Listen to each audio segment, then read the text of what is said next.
Hello everyone, this is Epics. आज हम पढ़ने वाले हैं एनसीईआरटी क्लास 9 का chapter 2, socialism in Europe and the Russian revolution. तो इससे पहले हमने चैप्टर 1 जो पढ़ा है, द फ्रेंच रेवोल्यूशन। तो फ्रेंच रेवोल्यूशन से क्या हुआ? It opened up the possibility of creating a democratic change, या फिर हम कहेंगे ड्रामेटिक चेंज। सॉरी, डेमोक्रेटिक भी कह सकते हैं, एक तरह से डेमोक्रेटिक टाइप ऑफ सोसाइटी बननी चाहिए, पर dramatic change in the way in which the society was stretch. मतलब सोसाइटी वॉज स्ट्रेच से इसका ये मतलब है कि सोसाइटी उस टाइम पे कैसी बनी हुई थी। चलो इसको पढ़ते हैं। After revolution, new ideas about individual rights और अदर राइट्स जो भी लोग डिस्कस करने लगे थे, इनको कहाँ पे? यूरोप और एशिया में। इसके बाद क्या हुआ? इसमें एग्जाम्पल और दे रखा है। In India, Raja Ram Mohan Roy and Derozio talked about the significance of French Revolution. The developments in the colonies in turn reshaped the ideas of societal change. मतलब धीरे धीरे डेवलपमेंट्स अलग अलग कॉलोनीज़ में दिखने लगे थे जब लोग इन चीज़ों को डिस्कस करने लगे थे कि हमारे भी अदर राइट्स हैं। ये जो सिस्टम बना आ रहा है, फ्यूडल सिस्टम और जो क्लर्जी नोबिलिटी का, सोसाइटी का अलग, इसको चेंज करना होगा। आगे बढ़ते हैं।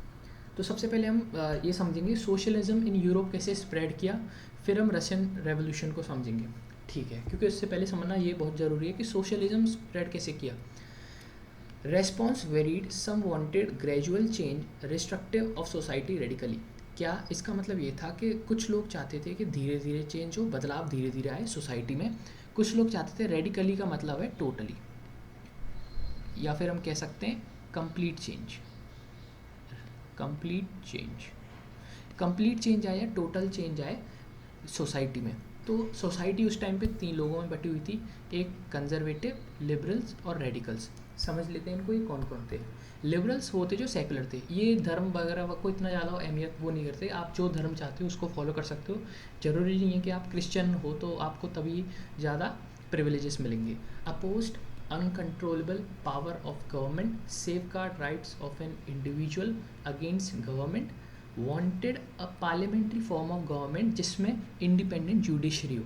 कुल मिला के ये इनके प्रोज हैं, ये इनकी अच्छी बात है कि ऐसा ऐसा ये सोसाइटी को चाहते थे। अब नॉट डेमोक्रेट्स, ये डेमोक्रेट्स नहीं थे। क्यों? कि they felt that only property holder should vote. सिर्फ प्रॉपर्टी होल्डर के पास वोटिंग राइट्स होने चाहिए, no voting rights for women. Women के पास कोई वोटिंग राइट नहीं होनी चाहिए, इनके कॉन्स थे।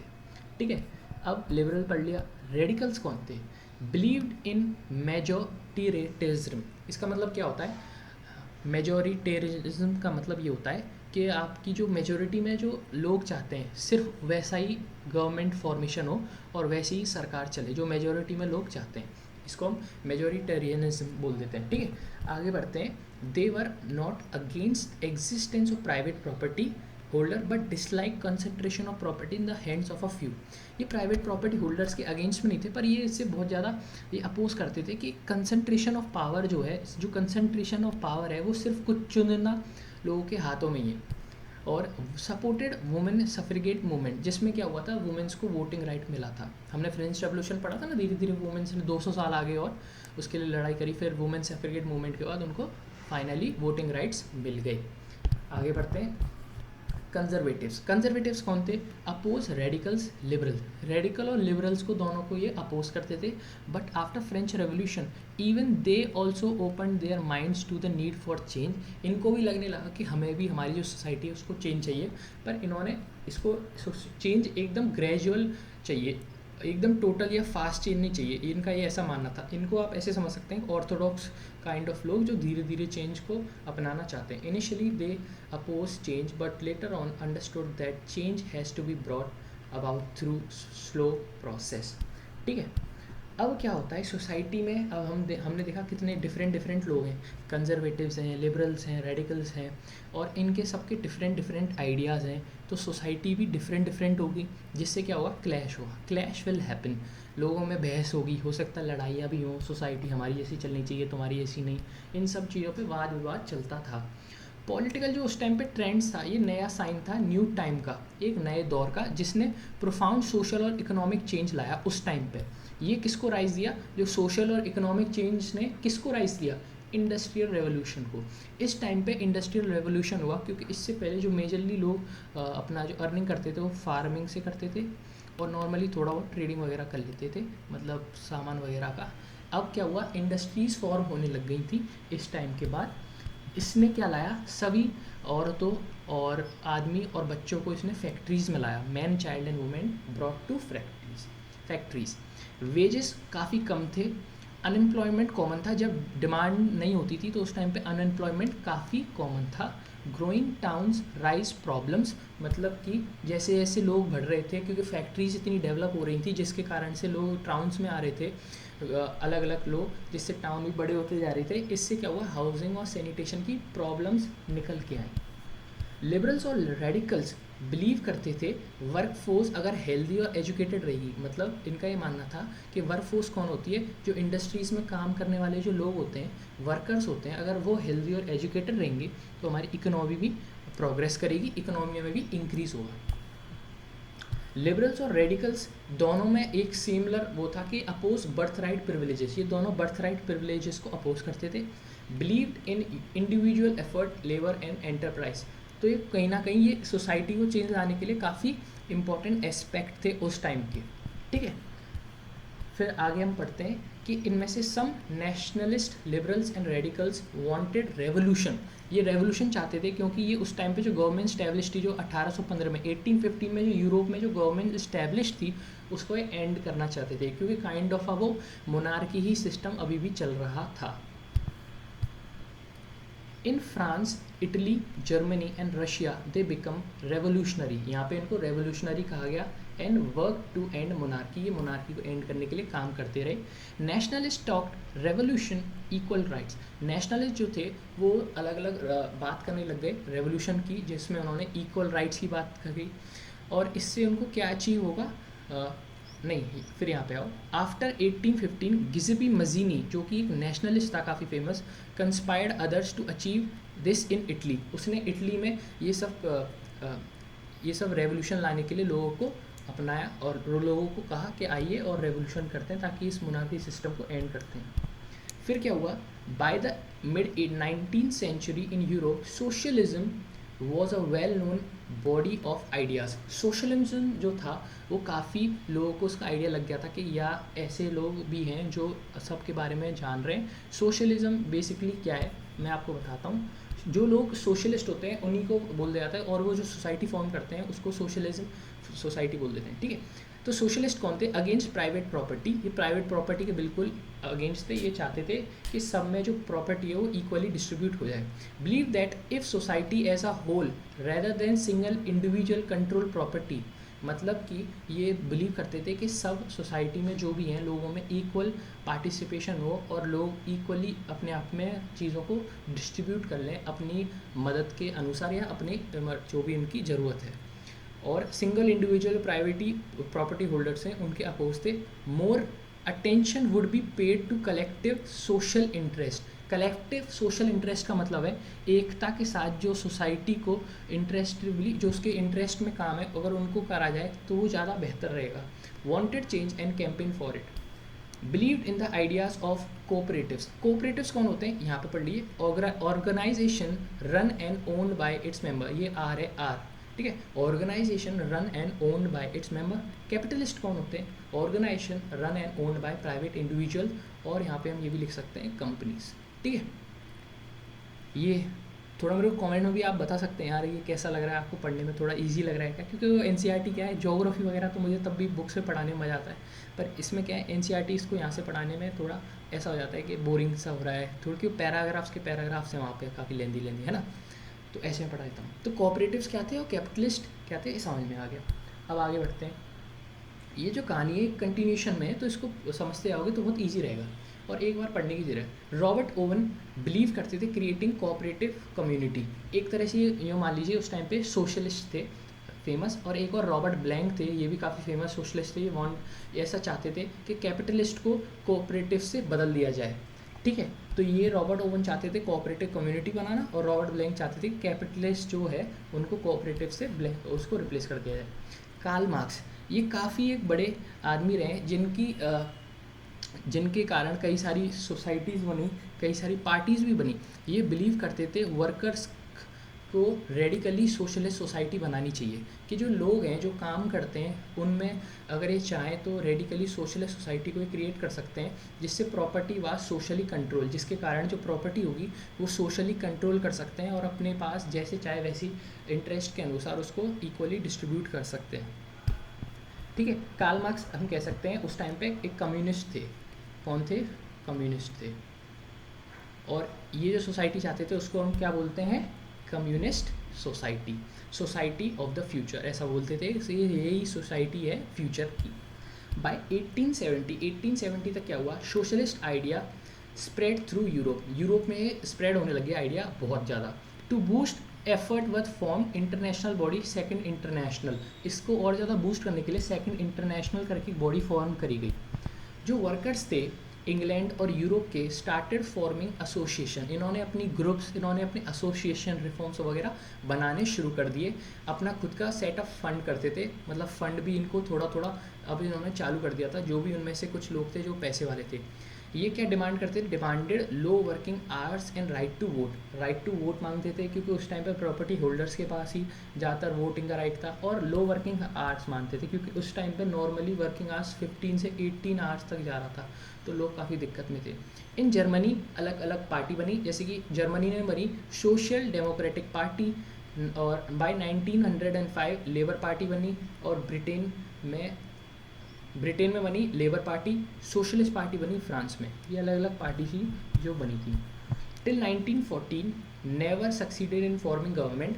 ये जो पार्टीज़ थी कभी भी गवर्नमेंट बनाने में सक्सीड नहीं हो पाई, सक्सेसफुल नहीं रही। लेकिन इनकी आइडियाज़ जो थे उन्होंने लेजिस्लेशन को, यानी कि जो रूल्स बनाने में, जो पॉलिसी बनाने में लोग हैं उनको भी इन्होंने काफ़ी शेप किया इनके आइडियाज़ ने। But government continue to be run by cooperatives, liberal and radicals. Cooperative, liberals और रेडिकल्स ही कह सकते हैं जो पहले भी लोग थे वही अभी भी गवर्नमेंट को रन कर रहे थे। तो ये तो थी कहानी। This was the story of socialism in Europe and now we will understand the Russian revolution. ये सोशलिज्म की कहानी थी कि कैसे यूरोप में सोशलिज्म इतना फैला। और अब हम रशियन रेवोल्यूशन को पढ़ेंगे। ठीक है, तो रशियन रेवोल्यूशन को पढ़ते हैं। 1914 की बात है। किंग ऑफ रशिया था tsar Nicholas second. Tsar Nicholas second. Majority जो रिलीजन है रशिया में वो रशियन ऑर्थोडॉक्स क्रिश्चियनिटी है, जो कि ग्रीक ऑर्थोडॉक्स चर्च से निकला हुआ है, ग्रोन आउट। ठीक है, अदर रिलीजन जो रशिया में थे उस टाइम पे Catholics, Protestants, Muslim and Buddhist.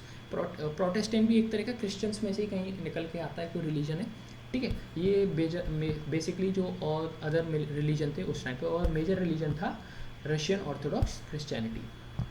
Russia में उस टाइम पे जो 85% पॉपुलेशन थी वो अपना एग्रीकल्चर से अर्निंग लेती थी, यानी कि एग्रीकल्चर डिपेंडेंट थी 85% पॉपुलेशन।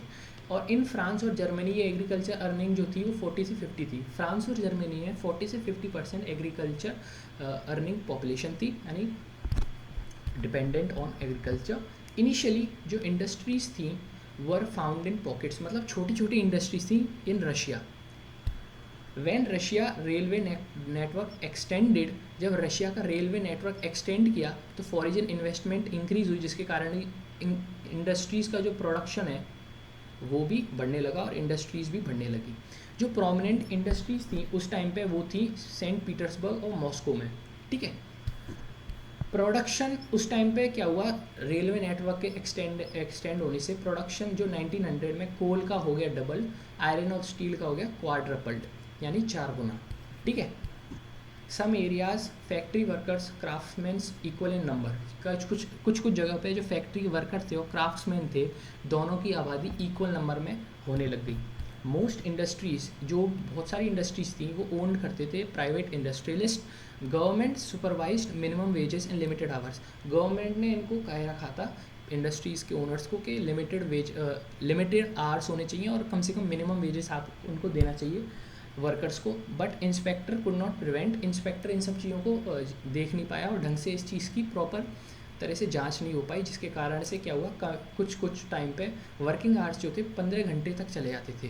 अकोमोडेशन जो था वो वेरी करता था रूम से। डॉर्मिटोरीज से, क्या होते हैं, एक तरह के बड़े बड़े बंकर्स मान लीजिए जिनमें लोगों को रखा जाता है ज़्यादा अच्छी व्यवस्था नहीं कह सकते इसको हम, ठीक है। वर्कर जो थे उस टाइम पे वो डिवाइडेड थे। कैसे डिवाइडेड थे? सोशली। कुछ तो अपने बहुत ज़्यादा गांव से वो रखते थे वास्ता, बहुत ज़्यादा कुछ अपने टाउन्स में आ गए थे, तो कहीं ना कहीं उनमें सोशली डिफरेंस भी था। स्किल बेसिस पे अपने आप को बहुत अलग मानते थे। जो सेंट पीटर्सबर्ग में और मॉस्को में जो वर्कर्स थे वो अपने आप को ज़्यादा टैलेंटेड मानते थे। Sometimes by dress and manner, कुछ टाइम अपने रहन सहन या खाने पीने या फिर हम कह सकते हैं पहनावे से भी वो अपने आप को डिवाइड करते थे या डिफ्रेंशिएट करते थे एक दूसरे से। वुमेन जो थी उस टाइम पे 31%, 1914 में 31% वर्कर्स थी वुमेन, और women were paid less. Of course ये तो हमने देखा ही है कि हमेशा वुमेन को हमेशा कम मिलता है, इसके कारण वुमेन अपना वो भी कहती हैं कि हमारी भी मांगें सुननी चाहिए गवर्नमेंट को। फिर वर्कर्स ने अपनी फॉर्म करी एसोसिएशन, ग्रुप फॉर्म किए टू अपलिफ्ट देमसेल्फ, अपने आप को उठाने के लिए और इकोनॉमी में अच्छी जगह बनाने के लिए। डिस्पाइट डिवीजन के बावजूद, जो इनका डिवीज़न था इंटरनली, उसके बावजूद वर्कर्स यूनाइट्स हुए और उन्होंने स्ट्राइक करी फॉर वर्किंग कंडीशंस। टेक्सटाइल में स्ट्राइक हुई 1896 से 1897 तक। मेटल में स्ट्राइक हुई 1902 में जो कि रशिया में हमको देखने को मिली। नोबल्स और क्लर्जी ओन मोस्ट लैंड, जो कि हम फ्रेंच रेवोल्यूशन में भी जान चुके थे कि मोस्ट लैंड जो था, ज़्यादातर जो ज़मीन है वो नोबल्स और क्लर्जी यानी चर्च और जो किंग ऑफिशियल्स वगैरह मिनिस्टर्स हैं इनके पास रहती थी। पीजेंट चाहते थे कि हमें भी लैंड मिले जो नोबल्स के पास है। फ्रीक्वेंटली जो पीजेंट्स थे बहुत ज़्यादा रिफ्यूज़ टू पे rent and sometimes murder landlord, जो कि ऑक्योर्ड हुआ, लार्ज स्केल पर मर्डर किया गया 1902 में साउथ रशिया में लैंडलॉर्ड्स का, और 1905 में पूरे रशिया में देखा गया कि मासाकेयर हो रहा है लैंडलॉर्ड का, ठीक है। आगे हम पढ़ते हैं। Russian peasants were different than Europe peasants. They pooled their land periodically and their commune divided according to the needs of individual families. Actually में क्या होता था, रशियन के peasants जो थे वो अपनी कम्युनिटी में ऐसे लैंड का डिस्ट्रीब्यूशन करते थे और उसके अनुसार उसकी अर्निंग को ऐसे डिस्ट्रीब्यूट करते थे जितनी जिसको ज़रूरत है। एक तरह से मान सकते हैं इक्वली डिस्ट्रीब्यूशन चलता था उस टाइम पे, और लोग उस तरह पे चीज़ों को समझते थे। तो हम कह सकते थे पीजेंट्स उस टाइम पे सोशलिस्ट थे, ठीक है। ऑल पॉलिटिकल पार्टी जो थी इलीगल थी रशिया में बिफोर 1914 तक जो भी पार्टी थी वो इलीगल थी, क्योंकि वहाँ पे मोनार्की सिस्टम फॉलो होता था। 1898 में सोशल डेमोक्रेटिक वर्कर पार्टी बनी। सोशल डेमोक्रेटिक वर्कर पार्टी ने इंस्पायर्ड फ्रॉम कार्ल मार्क्स के जो आइडिया थे उनसे इंस्पायर्ड थी, कम्युनिज्म के आइडिया से इंस्पायर्ड थी। Operates illegally due to government, क्योंकि 1914 तक तो ये इलीगल थी सारी पार्टीज़। तो सोशलिस्ट डेमोक्रेटिक वर्कर पार्टी, यहाँ पे SD, मैं इसको एक बार चेंज करना चाहूँगा, यहाँ पे आएगा सोशलिस्ट डेमोक्रेटिक वर्कर पार्टी, ठीक है। जर्मन में थी वो तो सोशल डेमोक्रेटिक पार्टी, ठीक है। Democratic worker party divided Bolshevik into Menshevik, एक दो तरह के ग्रुप्स में बढ़ चुकी थी जो कि थे बोल्शेविक ग्रुप्स और मेंशेविक ग्रुप्स। वो बोल्शेविक्स ग्रुप को जो लीड कर रहे थे वो थे व्लादिमीर लेनिन, जो कि हम आगे इनको पढ़ेंगे, काफ़ी ज़्यादा प्रोमिनेंट लीडर थे जो कि रशिया को पूरी तरह से चेंज करने वाले हैं इन फ्यूचर। ये बोल्शेविक ग्रुप के लीडर थे व्लादिमीर लेनिन, और SDWP पार्टी दो ग्रुप्स में बढ़ चुकी थी, बोल्शेविक्स और मेंशेविक्स ग्रुप में। बोल्शेविक्स जो ऐसा मानते थे कि डिसिप्लिनरी वे में काम करना चाहिए और क्वालिटी ऑफ मेंबर्स, मतलब सभी मेंबर्स को, हमें ऐसा नहीं कि सभी के लिए पार्टी ओपन कर देनी चाहिए।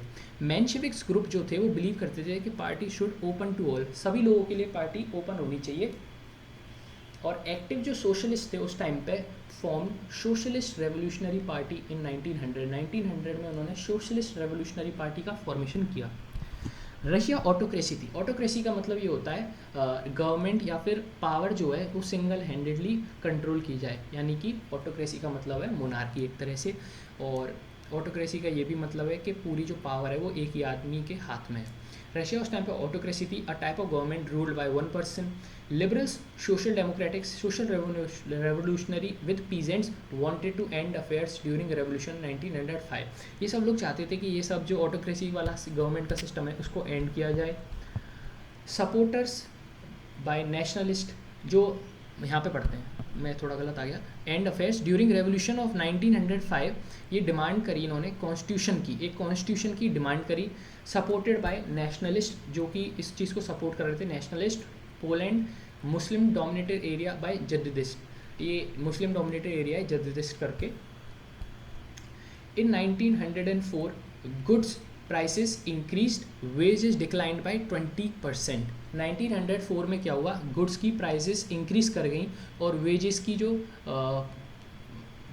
वेजेस जो मिलते थे लोगों को वो डिक्लाइन कर गए 20% से।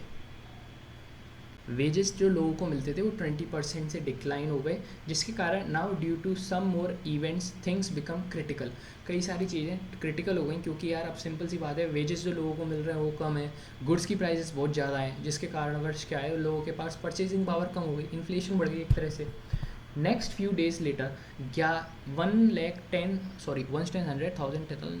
1,10,000 वर्कर्स जो हैं वो इन पीटर्सबर्ग में, सेंट पीटर्सबर्ग में स्ट्राइक पे बैठ गए।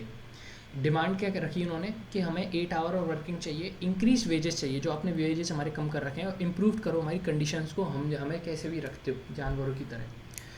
प्रोसेशन मतलब एक तरह से जो ग्रुप है उसको लेड कर रहे थे father Gapon in winter palace. Winter palace में जहाँ पे राजा रहता था वहाँ तक ये उस ग्रुप को ले गए ताकि राजा इनकी बातें माने। पुलिस किंग ने पुलिस को ऑर्डर दिया कि आप अटैक करो। पुलिस ने अटैक किया जिसमें 100 लोग मारे गए और 300 लोग इंजर्ड हुए। ये जो इंसिडेंट है इसको बोला जाता है bloody Sunday. After series of event took place, जिसमें यूनिवर्सिटी बंद कर दी गई, अदर डिफरेंट जगह पे प्रोटेस्ट हो रहे थे, रिवॉल्ट हो रहे थे, राइट्स हो रहे थे। तो इनको जो इन सब इवेंट्स को मिला के बोला जाता है 1905 का revolution. During 1905 revolution tsar allowed Duma एक तरह से हम बोल सकते हैं कंसल्टेटिव पार्लियामेंट। उस टाइम पे उसने अलाउ कर दिया कि ठीक है लोग अब रेवोल्यूशन कर रहे हैं यार, लोग मेरे अगेंस्ट में, तो मैं एक ड्यूमा यानी कि कंसल्टेटिव पार्लियामेंट अलाउ कर सकता हूँ। उसने क्या किया, शुरुआत के आफ्टर 75 डेज 75 डेज़ के बाद उसने डिसमिस कर दी फर्स्ट ड्यूमा को, मतलब जो पहली ड्यूमा बनाई उसको डिसमिस कर दी। उसने वापस री इलेक्ट करी सेकंड ड्यूमा को, उसने वापस री इलेक्ट किया, उसने उसको वापस डिसमिस कर दिया। फिर जो उसने थर्ड ड्यूमा बनाई उसके अंदर चेंज कर दिए वोटिंग लॉ उसमें चेंज कर दिए। Pact third Duma with conservative politicians, conservative जो पॉलिटिशियंस हैं उनके साथ उसने सेट कर दी वो ड्यूमा। ओके, अब क्या हुआ, 1914 में फर्स्ट वर्ल्ड वॉर स्टार्ट हुई। वर्ल्ड वॉर हुई 1914 में 1917 तक। तो फर्स्ट वर्ल्ड वॉर किस किस के बीच में थी, सेंट्रल पावर और एलाइड पावर। अब सेंट्रल पावर्स में कौन कौन आते थे, Germany, Austria, Turkey. Allied powers में फ्रांस, ब्रिटेन, रशिया, जिसमें बाद में और भी कई सारे जो कंट्रीज़ थी वो भी और आगे, पर मेनली शुरुआत में जर्मनी, ऑस्ट्रिया, टर्की, और एलाइड में फ्रांस, ब्रिटेन, रशिया थे। मेनली इन यूरोप में ये लड़ाई लड़ी गई, बाहर भी लड़ी गई, पर ज़्यादातर यूरोप में। इनिशियली वॉर जो थी वो काफ़ी पॉपुलर थी रशिया में। Anti German sentiments become high, जो एंटी जर्मन सेंटीमेंट्स में लोगों में मन में एंटी जर्मन सेंटीमेंट्स काफ़ी बढ़ने लगे, जिसके कारणवश एक सेंट पीटर्सबर्ग है जिसको जर्मन ओरिजिनेटेड वर्ड माना जाता है, इसका नाम चेंज करके कर दिया गया पेट्रोगार्ड, इसको पेट्रोगार्ड रख दिया गया। ठीक है, अब तजारिना अलेक्जेंड्रिया जो कि तजार निकोलस की वाइफ थी वो जर्मन ओरिजिन थी, तो इनको भी काफ़ी हेटरेट मिलने लगी। पुअर एडवाइज़र्स जो किंग को थे उनके कारण, और स्पेशली एक रास्पुतिन करके जो मॉन्क है जो एडवाइस करता था तजार निकोलस को, जिसके कारण काफ़ी सारे एंटी जर्मन सेंटिमेंट्स हो गए और ऑटोक्रेसी जो थी वो काफ़ी अनपॉपुलर हो गई। जो जहाँ पे किंग का सिस्टम था वो काफ़ी अनपॉपुलर बनता जा रहा था, किंग भी काफ़ी अनपॉपुलर हो रहा था। अब लड़ाई को देखते हैं। ईस्टर्न फ्रंट में जो लड़ाई हो रही थी, army moved a good deal, इसमें क्या हो रहा था, अच्छी तरह लड़ाइयाँ हो रही थी, लीविंग लार्ज कैजुअलिटीज़, और इसमें लोग आगे बढ़ भी रहे थे, फौज एक दूसरे का सामना कर रही थी। वेस्टर्न फ्रंट में हम क्या देखने को मिलता है, फॉट फ्रॉम ट्रेंचेस स्ट्रेच्ड, एक तरह से ये मान लीजिए कि लोग हैं तो यहाँ पे फौज है और यहाँ पे फौज है, तो लोगों ने यहाँ पे गड्ढा सा करके यहाँ पे अपने आप को इस्टेब्लिश करके, जैसे यहाँ पे इस्टेब्लिश करके इसके अंदर बैठ के यहाँ से फाइट कर रहे हैं, तो ज़्यादा मूव नहीं कर रहे थे, एक जगह बैठ के फाइट ले रहे थे along eastern France. Russian army lost, बहुत बुरी तरह से हारी जर्मन और ऑस्ट्रिया से 1914-1916 के बीच में। 1917 तक लगभग 7 मिलियन कैजुअलिटीज़ थी, 70 लाख लोग मारे गए। एज दे रिट्रीटेड, जब आर्मी वापस आ रही थी रशियन आर्मी, तो इन्होंने डिस्ट्रॉय कर दिया क्या, बिल्डिंग्स और क्रॉप्स को और बिल्डिंग्स को इन्होंने डिस्ट्रॉय क्यों किया, ताकि एनिमी जो हैं तो वो लैंड पे आके कब्जा ना कर लें, यहाँ पे रहने नहीं लग जाएं और उनको खाना पीना नहीं मिले, इस वजह से। इस इंसिडेंट के बाद, इसके बाद क्या हुआ, वहाँ पे लोगों को निकलना पड़ा, 3 मिलियन रेफ्यूजीज, 30 लाख लोगों को अपना घर छोड़ना पड़ा और वहाँ से निकलना पड़ा। In Russia hating the government and the king, अब सिंपली बात है, इसके कारण तो काफ़ी ज़्यादा हेटेड तो किंग के अगेंस्ट में हो ही जाएगी। जर्मन कंट्रोल्ड बाल्टिक सी, जिससे क्या हुआ, बाल्टिक सी से इनको इंडस्ट्रियल गुड्स आते थे और अब जर्मनी इसको कंट्रोल कर रहा था और जर्मनी जीत चुका था, तो इसके कारण इंडस्ट्रियल गुड्स कट ऑफ हो गए। Industries disintegrated in Russia, industries काफ़ी जो है डिसइंटीग्रेट हो गई। 1916 तक क्या हुआ, रेलवे नेटवर्क ब्रेक डाउन, जो रेलवे नेटवर्क था काफ़ी प्रोमिनेंट था रशिया में, जिसके कारण इंडस्ट्रीज काफ़ी इवॉल्व कर रही थी, वो टूट गया। Able bodied man called war, shortage of labours, क्योंकि एबल बॉडीज मैन को बुलाया गया क्योंकि शॉर्टेज ऑफ लेबर हो रही थी। एक्चुअली में क्या हुआ, वॉर में अब लोग कम पड़ रहे थे, काफ़ी ज़्यादा आर्मी मर गई थी, उसमें जो लोग थे वो मर रहे थे, तो एबल बॉडी मैन ने जो एक्चुअली में लेबर्स हैं उन्हीं को बुलाया गया था वॉर में, जिसके कारण शॉर्टेज ऑफ लेबर हो गई। लार्ज सप्लाईज और ग्रेन आर्मी को जाता था, वो ग्रेन जो है आर्मी को जाता था, जिसके कारण शॉर्टेज ऑफ फूड हो गया। शॉर्टेज ऑफ लेबर है, शॉर्टेज ऑफ फूड है, अब बिल्कुल ही प्रोडक्शन भी नहीं है और खाना भी नहीं है, जिसके कारण लोगों में काफ़ी एंगर हो गया। वर्कर 1916 विंटर राइट्स हो गए, काफ़ी ज़्यादा राइट्स वगैरह 1916 में देखने को मिले। पेट्रोग्राड में जो कंडीशन है वो काफ़ी ग्रिम, बहुत ज़्यादा हार्श थी, उस टाइम पे जो कंडीशन है वो काफ़ी ज़्यादा हार्श थी। एक सेकेंड, मैं इसको क्या है ऑफ कर देता हूँ ताकि नहीं आएंगे, अब नहीं आएंगे, ठीक है। पेट्रोग्राड में जो कंडीशंस थी वो काफ़ी ज़्यादा हार्श थी in winter 1970। Worker quarter industries में जो एक्चुअली में क्या है, ये रिवर नेवा है, रिवर नेवा के लेफ़्ट साइड में वर्कर क्वार्टर्स थे, इंडस्ट्रीज़ थी, मतलब यहाँ पे जो छोटे मोटे लोग हैं, इंडस्ट्री वगैरह, वर्कर क्वार्टर, यहाँ पे वर्कर्स रहते थे। रिवर नेवा के जो राइट साइड है उस साइड रहते थे विंटर पैलेस के में, विंटर पैलेस था और ऑफिशियल बिल्डिंग थी, मतलब यहाँ पे जो क्लर्जी और नोबल्स थे वो यहाँ पे इस राइट साइड में रहते थे। शॉर्टेज ऑफ फूड है और लेबर भी कम है, और फूड की शॉर्टेज के कारण क्रिटिकल कंडीशंस हो गई, जिसके कारण वर्कर्स स्ट्राइक पे चले गए। Many factories led by women, जिसको हम इंटरनेशनल वुमेंस डे बोलते हैं, मैनी फैक्ट्रीज में जो स्ट्राइक है, जो स्ट्राइक वहाँ पे थी वो ऑर्गेनाइज करी, वो वुमेन ने लेड करी, जिसके कारण इंटरनेशनल वुमेंस डे उस दिन को बोला जाता है। Government put up curfew, government ने कर्फ्यू पुट अप कर दिया, लेकिन सोल्जर्स ने भी ज्वाइन किया वर्कर्स को, क्योंकि उनको भी दिख रहा था कि किंग बहुत गलत कर रहा है, जो भी त्सार निकोलस कर रहा है वो अपने एडवाइज़र्स की गलत सलत सुन के बहुत गलत कर रहा है, जिसके कारण गवर्नमेंट ने कर्फ्यू तो लगाया, लेकिन सोल्जर्स भी वर्कर्स को ज्वाइन कर लेते हैं। Workers and soldiers form Soviet council, ये एक सोवियत बनाते हैं, यानी कि एक सोवियत काउंसिल, काउंसिल एक तरह से हम कह सकते हैं अपना एक ऑर्गेनाइज ग्रुप। नेक्स्ट डे में क्या होता है, डेलीगेट्स एडवाइस करते हैं तज़ार को कि एब्डिकेट, मतलब कि आप मोनार्की जो आपका राज्य सिस्टम है उसको एंड कर दीजिए, खुद मतलब रॉयल पैलेस से निकल जाइए और अपने आप को किंग के उससे रेजिग्नेशन दे दीजिए अपना किंग के ओहदे से। तो 2 मार्च को तज़ार एब्डिकेट कर जाता है। 1972 मार्च 1917 में तज़ार को किंग की गद्दी से निकाल दिया जाता है, जिसके कारण मोनार्की सिस्टम एंड कर देते हैं। Soviet leaders and Duma leaders formed a provisional government to run the country. Soviet leaders और ड्यूमा के जो लीडर थे अलग अलग, वो प्रोविजनल गवर्नमेंट बनाते हैं उस टाइम पे कंट्री को रन करने के लिए। Petrograd had led the February revolution and brought down monarchy in February 1917। Petrograd ने फेब्रुअरी रेवोल्यूशन को रच दिया था और मोनार्की सिस्टम को एंड कर दिया था 1917 में। आर्मी ऑफिशियल्स, और अब हम नए फेज़ को देखते हैं। Army official, land owners, industrialist were influential in the provisional government, मतलब इनकी ज़्यादा इनसे ही गवर्नमेंट बनी थी और इन्हीं की ज़्यादा मांगी जाती थी, army official, land owners, industrialist की। Liberals as well as socialist among them work towards elective government, इनके अंदर जो लिबरल्स और सोशलिस्ट थे वो एक इलेक्टेड फॉर्म ऑफ गवर्नमेंट के लिए काम करने लगे। Bolsheviks opposed war from beginning, जो बोल्शेविक्स थे उन्होंने वॉर को अपोज किया है। 1917 व्लादिमिर लेनिन, जो बोल्शेविक का लीडर था, वो एग्जाइल से वापस आ जाता है और Vladimir demanded April thesis. April thesis क्या थे, इनको सुन लेते हैं। अप्रैल थीसिस का मतलब है उसने मांगा वॉर को एंड करो, war should be ended, distribute land among peasants, bank be nationalise. Bank be nationalise का मतलब है जो प्राइवेटाइजेशन है उसको हटाओ और जो बैंक्स हैं वो लोगों के बारे में सोचनी चाहिए और जब लोगों को ज़रूरत पड़े तो उनकी मदद करनी चाहिए। डिस्ट्रीब्यूट कर दो लैंड को अमॉन्ग पीजेंट्स के। Initially people thought it was not right time, उन्होंने लोगों को लगा कि अभी ये सही समय नहीं है, थोड़े टाइम बाद इस चीज़ पे और देखी जा सकती है। और व्लादिमीर लेनिन ने ऑल्सो ये आर्ग्यू किया to rename Bolshevik to communist party. उसने बोल्शेविक्स को कहा कि कम्युनिस्ट पार्टी को बोल्शेविक से कम्युनिस्ट पार्टी में नाम चेंज कर लो अपना, बोल्शेविक से कम्युनिस्ट पार्टी अपना नाम कर लो। During summer 1970 workers soldiers and peasants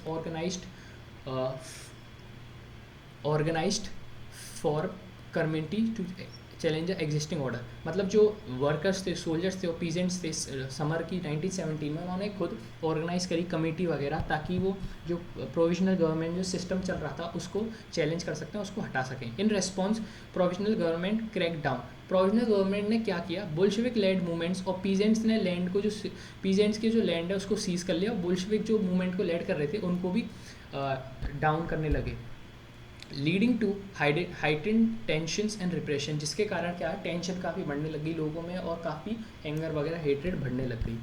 as tensions escalated in provisional government, Lenin planned uprising leading Bolshevik. मतलब लेनिन ने सोचा कि अब टेंशन इतनी बढ़ रही है और लोग भी थोड़ा अपोज में जा रहे हैं प्रोविजनल गवर्नमेंट के, तो मैं अपने आप को खड़ा करता हूँ, लीडर बनता हूँ बोल्शेविक्स का वापस से, और गवर्नमेंट फॉर्म करता हूँ। Bolshevik seizing powers in Petrograd 24 October 1970। Bolshevik ने क्या किया, पावर्स को सीज करने लग गया, पेट्रोगार्ड को इन्होंने घेर लिया 24 अक्टूबर 1917 में, with support from workers, soldiers, military revolutionary committees. कुछ मिलिट्री के रेवोल्यूशनरी थे, कुछ सोल्जर्स थे और वर्कर्स के साथ मिलकर इन्होंने कंट्रोल कर लिया दिसंबर में मॉस्को पेट्रोगार्ड को। ये डोमिनेट करने लग गए उस जगह को, मॉस्को पेट्रोगार्ड को। Bolshevik opposed private property, most industries and banks वो नेशनलाइज्ड, जो कि वो चाहता था Vladimir Lenin. Declare land social property, new uniform army, जो कि ब्यूडोनुक का हेड, जो बोली भी नहीं जा रही, ब्यूडोनुक का हेड करके एक नई तरह की यूनिफॉर्म लाई गई रशियन में। अगर आप इसको सर्च करेंगे तो आपको बिल्कुल मिल जाएगी, इसकी स्पेलिंग बढ़िया डालना। बोल्शेविक पार्टीज़ में रशियन कम्युनिस्ट पार्टी उसका नाम रख दिया गया, जो बोल्शेविक पार्टी से उसका नाम अब क्या रख दिया गया, Russian communist party. Bolsheviks conducted elections, और इसमें क्या होता है, जो व्लादिमीर लेनिन है वो हार जाता है, व्लादिमीर लेनिन हार जाता है, जिसके कारण वो डिसमिस कर देता है पूरी असेंबली को ही। और डिस्पाइट अपोजिशन, मतलब अपोजिशन के जो उसकी पॉलिटिकल एलाइज थी वो उनके अपोजिशन में थी लेनिन के, उसके बावजूद भी वो बोल्शेविक क्या है, पीस कर लेते हैं जर्मनी से ब्रेट लिटवोर्क में, और लेनिन कहीं ना कहीं अपनी सरकार बनाने में सक्षम होता है। फिर वो क्या करता है, अगले साल में only Bolsheviks participate election, Russia एक वन पार्टी स्टेट बन जाता है, क्योंकि उसमें से बोल्शेविक पार्ट ले रहे थे और व्लादिमीर लेनिन की कहीं ना कहीं उसमें एक तरह से हम कह सकते हैं डिक्टेटरशिप टाइप बात चल रही थी। बात तो वो सोशलिस्ट की कर रहा था, पर कहीं ना कहीं वो चाहता था कि मैं ही खड़ा रहूँ और कुछ कहीं ना कहीं, क्योंकि मैं हट जाऊँगा तो बात वैसे नहीं हो पाएगी जैसे मैं चाहता हूँ। सीक्रेट पुलिस, जैसे कि चेका फर्स्ट और OGPU और NKVD बन गई थी, जो चेक करते थे और पनिश करते थे लोगों को अगर जो भी क्रिटिसाइज करते थे बोल्शेविक्स के काम को। Many young writers and artist rally to the party because it stood for socialism for change. कई सारे लोग, जो यंग यूथ है आर्टिस्ट का या राइटर्स का, वो इनकी पार्टी रैली में जुड़ने लगा, क्योंकि ये सोशलिज्म और चेंज को दिखाते थे। बोल्शेविक्स ऑर्डर लैंड रीडिस्ट्रीब्यूशन, इन्होंने लैंड रीडिस्ट्रीब्यूशन को बोल दिया गया, ऑर्डर दे दिया कि लैंड रीडिस्ट्रीब्यूट कर दो। किसमें, सोल्जर्स में, मोस्टली पीजेंट्स, और जो बाकी सोल्जर्स वगैरह आते वो भी अपने घर चले गए थे। Non Bolsheviks socialist liberals and supporters of autocracy opposed Bolshevik uprising, इन्होंने अपोज किया कि यार ये बहुत गलत कर रहा है, जिसके कारण पूरा जो सिस्टम है वो हिल जाएगा। तो इनके जो लीडर हैं बोल्शेविक सोशल लिबरल और सपोर्टर ऑटोक्रेसी के, वो साउथ रशिया में मूव करते हैं, अपने ट्रूप्स को ऑर्गेनाइज करते हैं और फाइट लेते हैं बोल्शेविक से, जिनको हम बोलते हैं द रेड्स। और 1918 और 1919 में और लड़ाई होती है बोल्शेविक्स में, और द बोल्शेविक्स को हम रेड बोलते हैं और ग्रीन्स बोलते हैं सोशलिस्ट रेवोल्यूशनरी को, वाइट बोलते हैं प्रो तेजारिस्ट को, मतलब कि जो किंग के उसमें प्रो में थे, ठीक है। तो 1918 और 1919 में द ग्रीन्स और वाइट्स फॉर्म करते हैं, जो कि ग्रीन्स होते हैं सोशलिस्ट रेवोल्यूशनरी और वाइट्स होते हैं प्रो तेजारिस्ट। इनको जो पीछे सपोर्ट मिलता है French, American, British and Japanese का। All these forces were worried at the growth of socialism. जैसे कि फ्रेंच रेवोल्यूशन में भी हमने देखा कि लोग जैसे डेमोक्रेटिक वे में सोच रहे थे, लिबरल, फ्रेटर्निटी और इक्वलिटी में, ऐसे ही ये भी फ्रेंच, अमेरिका, ब्रिटिश ये भी सोच रहे थे कि सोशलिज्म जिस तरह से फैल रहा है उस तरह से हमारी जो सरकार है वैसे वो चल नहीं पाएगी जैसे हम चलाना चाहते हैं। तो फिर all this troop fight Bolsheviks जो कि रेड हैं, कॉल्ड सिविल वॉर, जो उस वॉर को हम बोला जाता है civil war. Looting, banditry and feminine become common, ये उस टाइम पे कॉमन हो गए। Supporters of private property took hard steps की वजह से क्या हुआ, उन्होंने पीजेंट्स को जो लैंड सीज कर रखा था वो ले लिया, जिसके कारण वो काफ़ी अनपॉपुलर हो गए। और जनवरी 1920 में बोल्शेविक्स जो कंट्रोल करने लग गए मोस्ट ऑफ द रशिया को, क्योंकि इनकी ज़्यादा मांग होने लगी। सक्सेसफुल हो गए ये बिकॉज सपोर्ट इनको मिलने लग गया था, मुस्लिम जद्दिश थे और नॉन रशियन नेशनलिस्ट को सपोर्ट मिलने लग गया। इन खीवा जो कि सेंट्रल एशिया में जगह है, बोल्शेविक मासकेट, बहुत ज़्यादा लोगों को मार दिया इन्होंने, जो कि लोकल नेशनलिस्ट थे, ऐसा कहते हुए कि ये डिफेंड कर रहे हैं सोशलिज्म को। बोल्शेविक्स ऐसा कह रहे थे कि हम सोशलिज्म को डिफेंड करते हुए इन लोगों को मार रहे हैं, क्योंकि सोशलिज्म को ये नहीं चाहते। टू जस्टिफाई दिस इंसिडेंट, उसने काफ़ी सारे जो नॉन रशियन नेशनलिस्ट हैं उनको पॉलिटिकल ऑटोनॉमी दे दी। पॉलिटिकल ऑटोनॉमी का मतलब होता है अपने आप को गवर्न कर सकते हैं, टू गवर्न देमसेल्व्स आर्स, ठीक है। बोल्शेविक्स इम्पोज्ड अनपॉपुलर पॉलिसीज, फिर आगे क्या हुआ, बोल्शेविक्स ने काफ़ी ज़्यादा अनपॉपुलर पॉलिसीज़ निकाली। अपोजिंग नोमैडिज्म, पहले तो ये सपोर्ट कर रहे थे कि लोग जहाँ पे भी चाहते हैं वहाँ पे लैंड को एक्वायर कर सकते हैं, ग्रुप ऑफ पीपल, और वहाँ पे आके अपना लैंड को रीडिस्ट्रीब्यूट कर सकते हैं। पर ये नोमैडिज्म को अभी सपोर्ट नहीं कर रहे थे, अब कह रहे थे लोग जहाँ पे भी हैं वो वहीं पे इस्टेब्लिश हो जाएं और वहीं पे रहें और ज़्यादा मूव नहीं करें। नोमैडिज्म का मतलब है अपनी एक जगह से दूसरी जगह पे मूव करते रहना विद अर्निंग सोर्स। रिजल्टिंग, इससे क्या हुआ, upsetting and angered in communities काफ़ी अपसेट हो गई और काफ़ी गुस्से में हो गई। So even though they wanted to unite various ethnic group, जो बोल्शेविक्स थे यानी कि जो अब रशियन कम्युनिस्ट पार्टी थी, वो चाहती थी यूनाइट करना एथनिक ग्रुप्स को, पर इनके their strict and unpopular rules made it hard to fully gain the trust and support of the people. फिर आगे क्या देखते हैं, ड्यूरिंग सिविल वॉर बैंक्स और इंडस्ट्री नेशनलाइज कर दी गई। कन्फिस्केटेड लैंड यूज़, मतलब कि जो लैंड है उस टाइम पे वो ज़बरदस्ती लोगों का यूज़ करने लग गए ताकि वो शो कलेक्टिव वर्क, इससे हम बताने लग गए कि कलेक्टिव वर्क कैसे शो होता है। सेंट्रलाइज्ड प्लानिंग करने लग गए, ये बताने लग गए कि setting up targets for 5 years, फिर उन्होंने क्या किया, 5 ईयर्स के लिए टारगेट उन्होंने सेट किए, जिसको सेंट्रलाइज प्लानिंग उन्होंने बताई। 5 ईयर का प्लान बनाया इन्होंने। गवर्नमेंट ने फिक्स कर दी प्राइजेस को जिस पे वो ग्रेन सेल कर सकते थे। प्रमोट इंडस्ट्रियल ग्रोथ, जिससे इंडस्ट्रीज़ की ग्रोथ होती। These decision led to economic growth, इससे इकोनॉमी की ग्रोथ हुई। 1929-1933 में इंडस्ट्रियल प्रोडक्शन इंक्रीज काफ़ी ज़्यादा, 100% इंक्रीज देखने को मिली कोल ऑयल स्टील में। रैपिड कंस्ट्रक्शन देखने को मिला और पुअर वर्किंग कंडीशंस थी। रैपिड कंस्ट्रक्शंस की वजह से जो वर्किंग कंडीशंस थी वो काफ़ी पुअर थी। Extended schooling system developed, arrangements made for factory workers and peasants to enter university, crèches were established, cheap public health care provided, ये सब चीज़ें इनको उपलब्ध कराई गई। 1927 से 1928 के Russia faced acute problem grain supplies की। ग्रेन सप्लाईज़ की बहुत ज़्यादा अक्यूट प्रॉब्लम रशिया ने फेस करी 1927-1928 में। गवर्नमेंट ने क्या किया, फिक्स कर दी प्राइसेस को, जिसके कारण सेलिंग जो ग्रेन थी आपको फिक्स प्राइस पे सेल करनी है। पीजेंट्स ने रिफ्यूज़ किया to sell at this prices. फिर क्या हुआ, लेनिन के बाद में आफ्टर लेनिन स्टालिन जो था, एम के स्टालिन, वो लीड करने लग गया था, रशियन कम्युनिस्ट पार्टी को हेड करता था। ही बिलीव दैट जो रिच पीजेंट्स हैं वो होल्ड करके रख रहे हैं ग्रेन की सप्लाई को।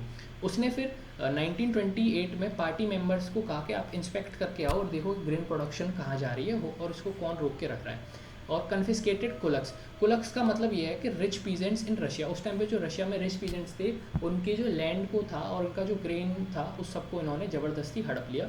इन 1929 स्टालिन कलेक्टिवाइजेशन प्रोग्राम, स्टालिन ने अपना कलेक्टिवाइजेशन प्रोग्राम को बताया और इंट्रोड्यूस किया। The party force all peasants, party ने क्या किया, ये कहा कि सारे जो भी किसान हैं वो कल्टीवेट करें एक ही फार्म पे, मतलब एक साथ वो कल्टीवेट करें, मतलब साथ में कल्टीवेट करें, जिसके कारण क्या होगा, हमको इकोनॉमी में इंक्रीज देखने को मिलेगा और हमारी इकोनॉमी प्रोग्रेस करेगी।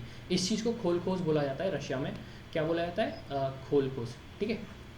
In spite of collectivisation production do not increase. In spite of collectivisation के बावजूद प्रोडक्शन जो था वो इंक्रीज नहीं करता है, और बल्कि इनफैक्ट जो बैड हार्वेस्ट है 1930 और 1933 का led to one of the most devastating famine in Soviet history, over 4 million died.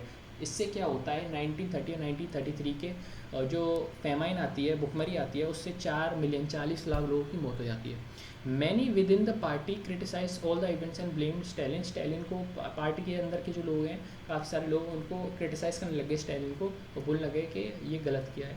Stalin charge all critics, Stalin ने इन सब के ऊपर चार्ज लगा दिया और कॉन्स्पिरेसी का अगेंस्ट सोशलिज्म का, जिससे क्या किया by 1939 2 million were in prisons and labour camps, a large number were found to make false confessions, large number को उसने फॉल्स कन्फेशन के लिए बोला, under torture and were executed. फिर लास्ट में क्या होता है, the global influence of the Russian revolution and the USSR. इसमें क्या देखने को मिलता है, existing socialist party in Europe did not wholly approve way the Bolsheviks took power and kept it. However, the possibility of worker state fired people imagined across the world. In many countries, communist party were formed, like the Communist Party of Great Britain. The Bolsheviks encouraged colonial people to follow their experiment. Many non-Russian outside the USSR participated in the Conference of the People of the East 1920, and Bolshevik founded Comintern, an international pro-Bolshevik socialist party. Some received education in USSR Communist University of the Workers of East. By time of outbreak of Social World War, the USSR given socialism a global face and world stature. Yet by the 1950s, it was acknowledged within the country that style of government in the USSR were not keeping the ideals of Russian Revolution. In the world, socialist movement too was recognized that was all not well in the Soviet Union. A backward country had become a great power. Its industries and agriculture had developed, and the poor were being fed, but it had denied essential freedom to citizens and carried out development projects through repressive policies. By the end of 20th century, the international reputation of USSR as a socialist country had declined. Through it was recognized the social ideals still enjoyed respect among its people, but each country the idea of socialism were rethought in variety of different ways. Actually में ये दोनों paragraph इतने important नहीं है तो मैंने इनको include नहीं किया, बस मैंने आपको चाह के एनसीईआरटी तो पूरी पढ़नी है तो इसको बता देता हूँ। बस यहाँ तक मेनली था जो आपको समझाने के लिए मैं चाह रहा था, और हमारा हो गया पूरा chapter complete. Thank you everyone, bye bye, जय हिंद जय भारत। अगली वीडियो में मिलते हैं जिसमें चैप्टर 3 को हम पढ़ेंगे नाजिज्म और हिटलर के राइज को। ओके बाय, जय हिंद जय भारत, बाय।